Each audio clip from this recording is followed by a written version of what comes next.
Hi, this is Anthony Clifton, and I'm going to do my blog post tonight in video form because my hands are exhausted from typing at the National Novel Writing Month write-in that I just attended.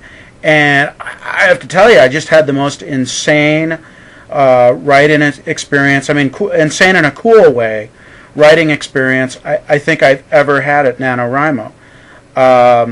We met tonight. There were like 20 of us that showed up. A huge number of people for a write-in. Showed up at a place called Des Moines Social Club in downtown Des Moines. Now this is a space that's it's like an art studio. They have a space for various exhibits that go on.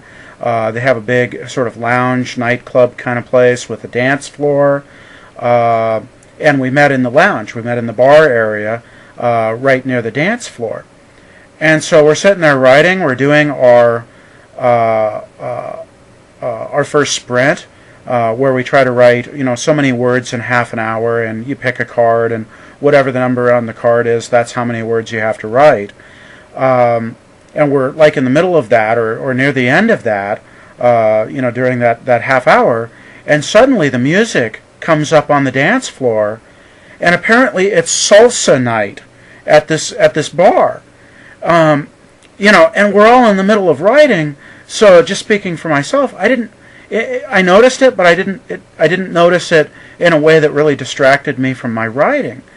And I paused in my writing, and I realized that the place was filled with this really loud salsa music, and that there were people gathering on the dance floor doing this salsa dancing, and just really amazing dancers out there, dancing right behind us, like a few feet behind us, while we're writing.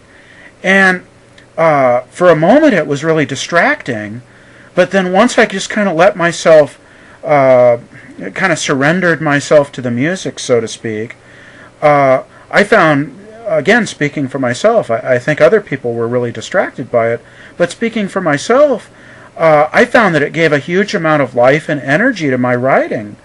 It was kind of like this weird soundtrack from my writing that I wouldn't have experienced had it just been like some kind of normal playlist that I was listening to. Because the music was really loud, so it was, passing through my body as I wrote. And the scene I was writing for my novel, The Demon's Guide to Novel Writing, it's a scene where this hapless writer, he's just in his office one day miserable, and this huge demon appears in his office, sort of destroys the building around him, as he claws his way into our world. And it's a scene as they exit the building after Alex has been told that he now is required to be the demon's minion, and that his job is to document all of the demon's evil deeds in book form. And of course, if he fails to do this adequately, then he will suffer infinite torments and so on. And they walk out onto the street, and of course the portal that the demon has come through has been left open, allowing this giant dragon to appear.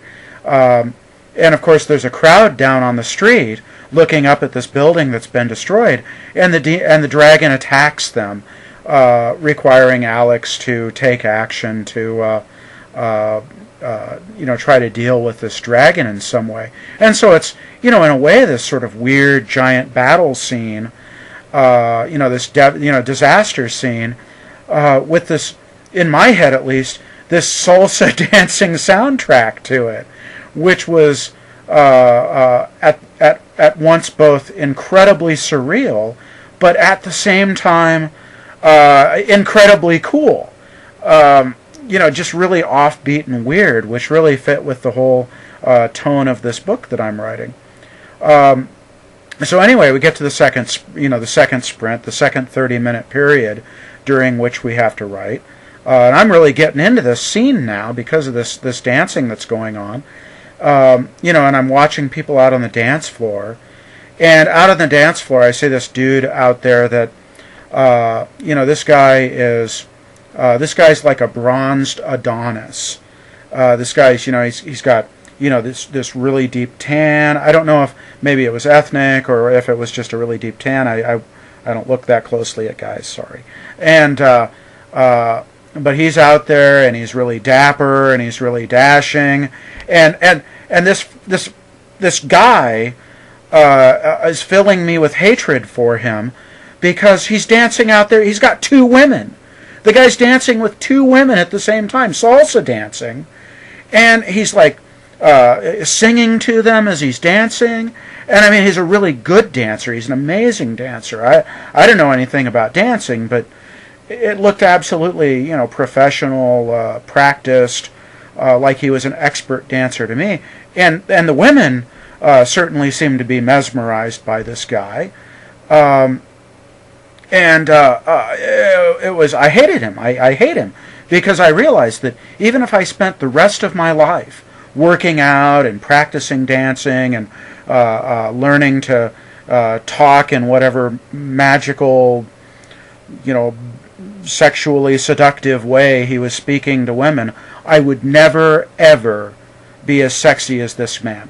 This guy was clearly the sexiest man in the world, and dancing 12 feet behind me and filling me with hatred.